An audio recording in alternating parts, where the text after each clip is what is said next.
Sapa sila dito. No, they're not running. They don't run until July.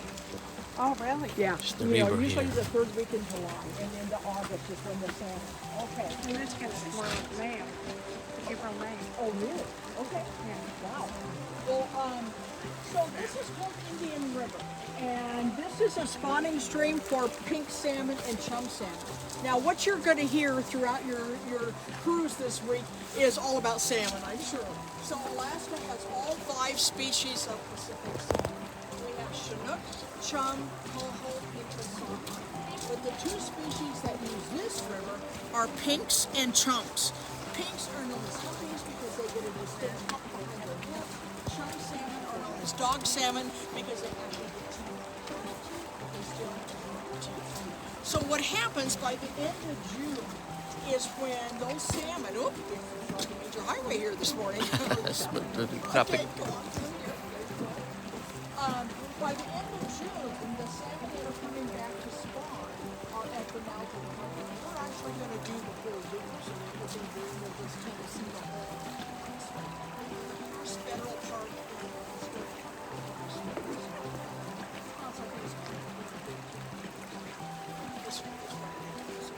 So it's exciting though when the salmon start to come back here.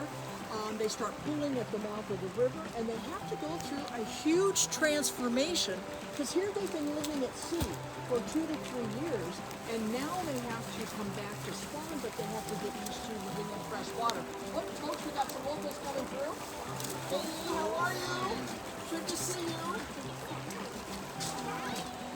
So once that, basically once those changes have taken place in the back, at that point, those salmon stop eating. They start changing colors so that they can find their own species, and that's when they start swimming. And what the females are trying to do is trying to find a spot that they're all coming back to the river that they're in. Females are seeking out that place. It might not be that spot, but it's kind of the Pacific Ocean. And of course the males. So they come up here, and once the female finds her spot that she was born at, she flips on her side, and she uses her teeth to dig out a shallow depression in that rock down there. So the nest will lay, R-E-D-D. And once she does that, she basically just pinches her. Okay, come on through. We'll make room for you. Thank you. Hello. Great day for a snowy walk, huh? So the females lay their egg, and then they're immediately fertilized by a male. She covers them with feathers because she stands guard for about 10 days, and then she dies. All Pacific salmon, they're all born in freshwater. They spend part of their life in the sea to their birth stream to spawn. Yeah. And then it was just like a few, and they were kind of running around and they're trying to figure out what's almost. I mean, their sense of smell is what kind of drives them to the birth stream. But they would always go to the river because, the reason they don't go to other rivers to spawn is because they don't know what's around. And that's why they know that when they don't know, they survive, and so they know.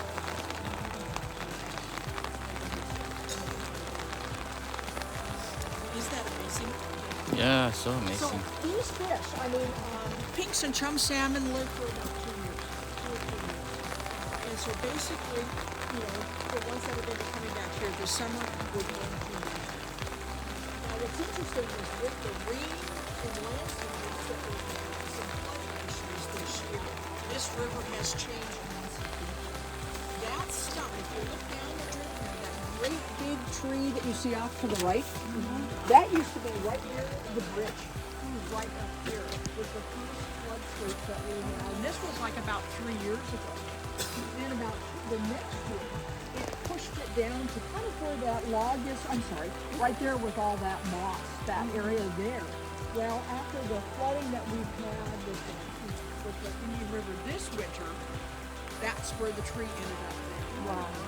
So at the same time, all these rocks, all these rocks that came down during the landslide, they covered. Unfortunately, the landslide, the flooding that we had, happened right after the incident. And so a lot of them, yeah. So the return 2 years ago. So we're hoping. We're actually seem to be pretty good, but we're just hoping. As a variety of salmon, is there some that are more prized for us to eat than others? We're smart. I like to say we're salmon smart. But you know, I mean, pretty smart. I mean, that's what everybody wants to do. You know,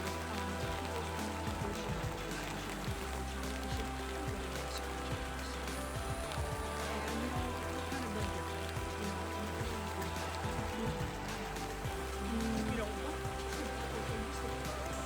You know, and that's what they would use to feed the soldiers. And you know, keep them and feed the soldiers.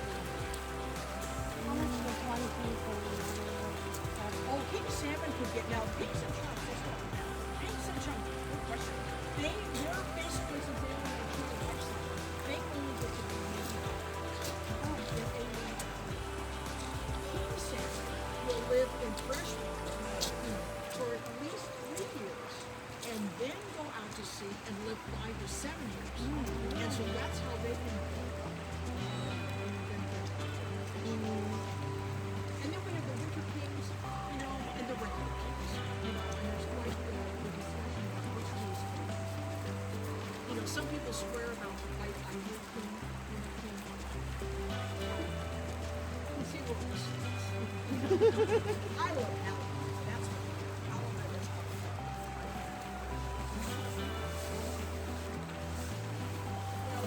My husband also has a bar services. He kind of bargains with fish, you know. And so I didn't know. I had family 2 years ago that was I went out and bought it, and I thought that was really cool. You know, because of the it's called an Alamin. And at Alamin, they've got this, you know, yolk sac attached to them, and they eat off the yolk sac for a number of weeks. Once that yolk sac is gone, that's when they become fry. And at fry stage is when they start to head down the river. They have to hang out in that estuary water, that salt and fresh water, and go through their first stage of having lived in fresh water. Now they have to survive out at sea in salt water. Huge transformation. Just go out to sea, live 2 years. What are you doing? Are you a troublemaker? There you go. You're hired. Please come back. Your ship's coming back next Monday. Just I'll stay expect here. to see you on my tour. Yeah. Are there any questions?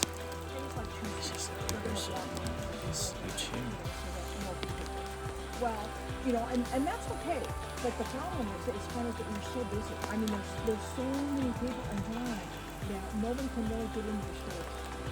So some of the business people are saying, wow, you know, you just can't get people to come in. They look at the store and see, you know, 20 people in there and just get them to in.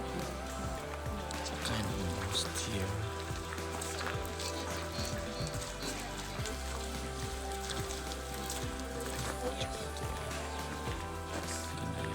Portman. There's always been in the books. Well, actually, I should say, back in, I think it was 4 years ago.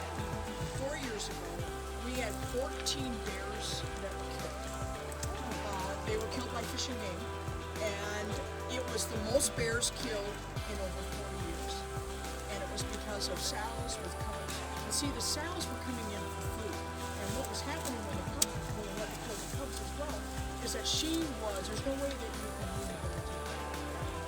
And the mother the sow was teaching the cubs how to get food. This is what you do. Forget going out and go fishing. Just look for these keys.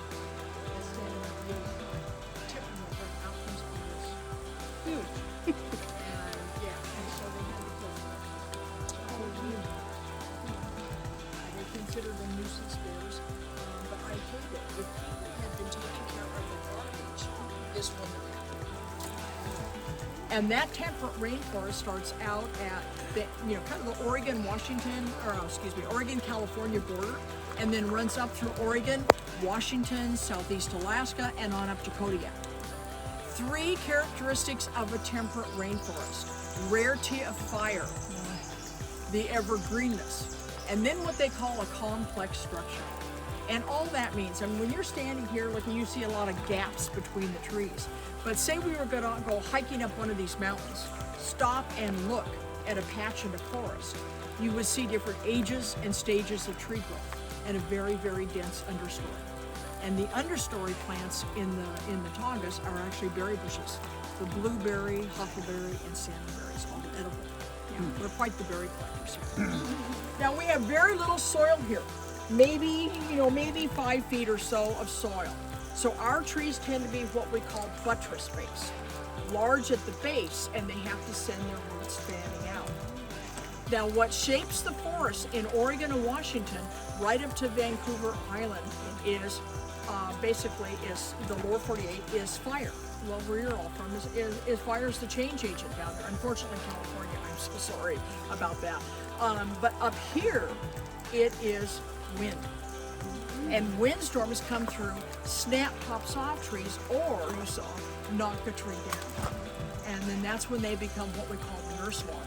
All these trees that you see that look just like this, they started out on a down log that's totally decomposed into the soil, and this is what you have left. It's unusual that we would get winds of 76 miles an hour. I mean, normally in the summertime, maybe 5, 10, 15 mile an hour winds, and in the wintertime, okay, it can gust maybe 30, 40, but that's it. I mean, that was quite the storm at 76. I thought there would be more damage in here than there really was, or, more landslides, I guess. Now, and I didn't mention the 2 major tree species that we have are Sitka spruce and western hemlock. 70% of the forest is actually the western hemlock, which is these trees right here. Sitka spruce, those 2 trees right there, make up about 30% of the forest. And you can identify them because it looks like flakes of bark. Any questions? All right, now just fire away if you do, okay? Now, I would warn you too, because I spent the last 2 weeks kind of coming through here and picking up winds. But the various windstorms that we've had, there's some branches.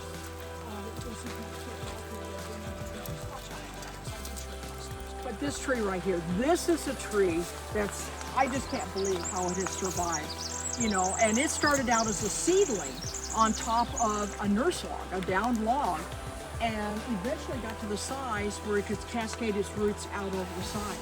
It didn't come down that day we had the 76 mile an hour winds. I would have thought for sure that would have been toppled over.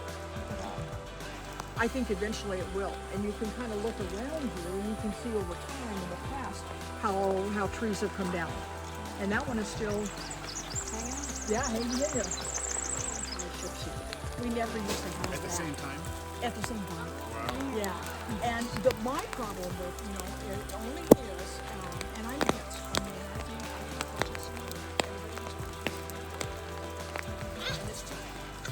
because it's not your fault, because you're just trying to have a good vacation.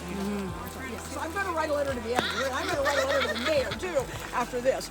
But when I've been in tourism for over 20 years, about 23 years now, and way back when it was just a few ships that come from the mainland,